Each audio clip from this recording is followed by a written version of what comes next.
हमारा गांव के खेतों में इन दिनों खुदाई का काम चल रहा था। असल में इसी गांव से होकर एक अच्छी सड़क गुजरनी थी, इसलिए यहाँ खुदाई शुरू की गई थी। अचानक एक दिन खुदाई करने वाली मशीन से कुछ टकराता है। बाद में जब खोजबीन की जाती है तो वहां से दो कंकाल मिलते हैं। पुलिस गांव के लोगों से पूछताछ शुरू करती है। आप लोगों को क्या लगता है ये किसके कंकाल हो सकते हैं? अरे साहब, हमें क्या पता ये किसके कंकाल है, आप ही लोग पता लगाइए।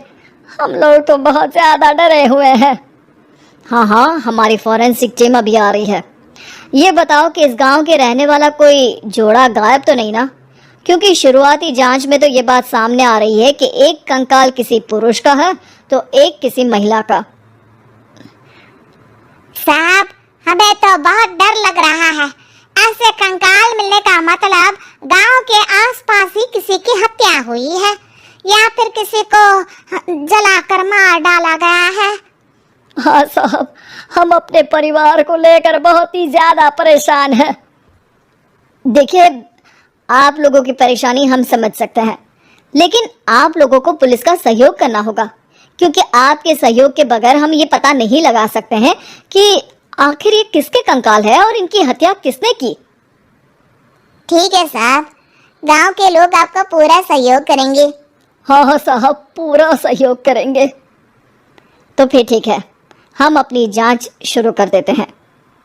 कुछ दिन बाद जांच रिपोर्ट आ जाती है। पता चलता है कि ये कंकाल करीब 20 साल पुराने हैं, यानी 20 साल पहले किसी जोड़े की हत्या कर शव को यहाँ पर दबा दिया गया था। इंस्पेक्टर राघव, ये बताओ कि 20 साल पहले की मर्डर मिस्ट्री क्या आप सुलझ सकती है? हाँ सर, क्यों नहीं, लेकिन अब सबूत और गवाह काफी मिट गए होंगे।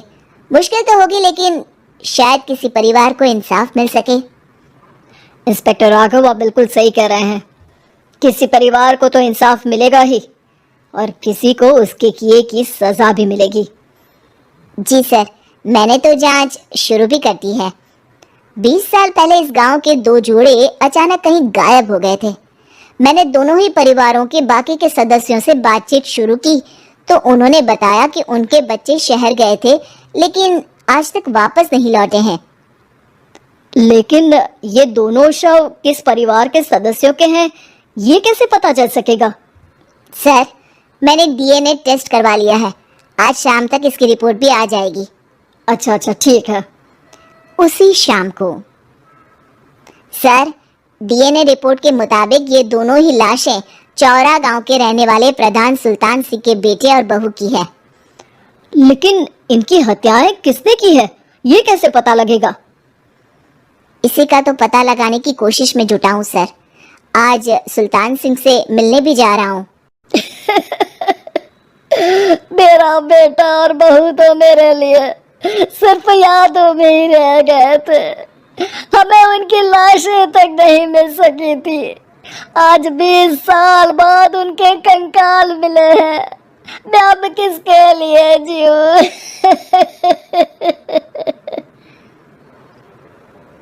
लेकिन सर, क्या आपकी किसी से कोई दुश्मनी थी?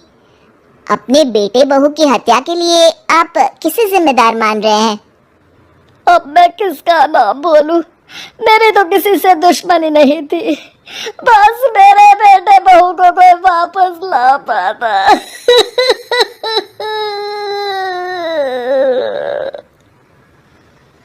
इसके बाद सुल्तान सिंह फूट फूट कर रोना शुरू कर देते हैं।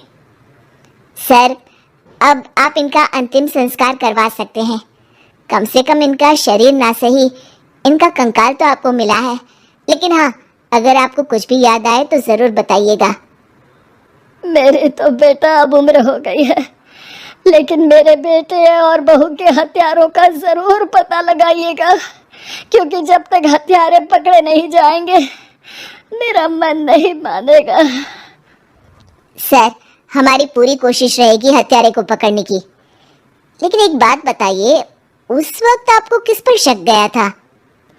उस वक्त मेरे एक ड्राइवर को पकड़ा गया था, लेकिन सबूतों के अभाव में उसे छोड़ दिया गया था। अच्छा, और ड्राइवर पर कैसे शक हुआ था? क्योंकि उस दिन ड्राइवर छुट्टी पर था। उस समय लेकिन लाश क्यों नहीं मिल सकी थी? उस वक्त पुलिस ने बहुत कोशिश की थी, लेकिन दोनों की डेड बॉडी नहीं मिल सकी थी। ठीक है, हमारी तफ्तीश चल रही है, मैं फिर आऊंगा। इसके बाद इंस्पेक्टर वहां से चला जाता है और सुल्तान सिंह अपने बेटे और बहू की याद में खो जाते हैं। कुछ दिन बाद सुल्तान सर, एक बात बताइए, जब आपके बेटे बहू की हत्या हुई थी, उसी के आसपास आपके ही गांव का रहने वाला एक और जोड़ा उसी वक्त गायब हो गया था ना? हाँ सर, अलका और अभिषेक, वो भी मेरे बच्चों जैसे ही थे। तो फिर वो कहाँ है? उनका भी आज तक पता नहीं चल सका, लेकिन बताते हैं कि कुछ साल पहले अभिषेक को गांव के ही किसी आदमी ने मुंबई में देखा था, लेकिन फिर वो गायब हो गया। यानी अभिषेक और अलका की हत्या नहीं हुई थी, बल्कि उन्होंने किसी वजह से खुद ही गांव छोड़ दिया था। हाँ, हो सकता है, क्योंकि अभिषेक मेरे बेटे संतोष का अच्छा दोस्त था और उसका मेरे घर भी आना जाना लगा रहता था। हो सकता है कि उसने मेरे बेटे और बहू के बारे में सुन लिया हो और ये गांव छोड़ दिया हो सकता है। उनके परिवार का कोई अब नहीं रहता क्या इस गांव में? अब तो कोई नहीं रहता। एक चाचा थे, लेकिन उन्होंने भी अपना पुश्तैनी मकान बेच दिया है। वो भी अब कहीं शहर में ही बस गए हैं। ओह, अभिषेक और अलका के बारे में भी पता लगाना होगा। हो सकता है कि वही इस हत्या के बारे में कुछ बता सके।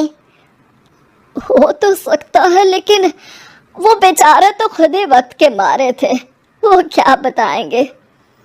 फिर भी सर, जब केस दोबारा खुला है तो जांच तो करनी ही पड़ेगी, और इस बार तो लाशें भी बरामद हुई है। कुछ दिन तक लगातार तफ्तीश चलती रही। एक दिन थाने से सुल्तान सिंह को फोन आता है। हाँ, कौन बोल रहा है? सर, मैं कांस्टेबल तुलाराम बोल रहा हूँ थाने से। आपको थाने आना पड़ेगा। थाने? लेकिन क्यों? सर, किसी की पहचान करवानी है। अच्छा ठीक है, मैं दोपहर तक पहुंचता हूँ। सुल्तान सिंह दोपहर में थाने पहुंचता है। कई पुलिस के अधिकारी वहां मौजूद रहते हैं। सर, आपके बेटे की हत्या का रहस्य आज शायद सुलझ जाए। अच्छा इंस्पेक्टर राघव, पर वो कैसे? सर, उस आदमी को देखिए, क्या वही अभिषेक है? सुल्तान सिंह की आंखों में हैरानी से आंसू आ जाते हैं। हाँ सर, यही अभिषेक है। ये आपको कहाँ से मिला? सिर्फ अभिषेक ही नहीं, बल्कि इसकी पत्नी अलका भी इसके साथ है। मैडम, जरा अभिषेक की पत्नी को लाइए। जैसे ही अलका को पेश किया जाता है, सुल्तान सिंह जमीन पर गिर जाते हैं। सुल्तान सर, क्या हुआ आपको? आप अलका को देखकर गिर क्यों गए? सुल्तान सिंह सर पकड़कर बैठ जाते हैं। ये अलका नहीं, बल्कि ये तो मेरी बहू रितु है। पूरा थाना एक दूसरे का मुंह देखने लगता है। क्या? इसके बाद हर किसी को दो कंकाल और हत्या का रहस्य समझ में आ गया।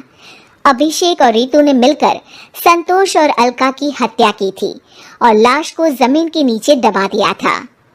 आज 20 साल बाद इस हत्या का रहस्य खुल सका था कि अवैध प्रेम संबंध में दो मासूमों की जान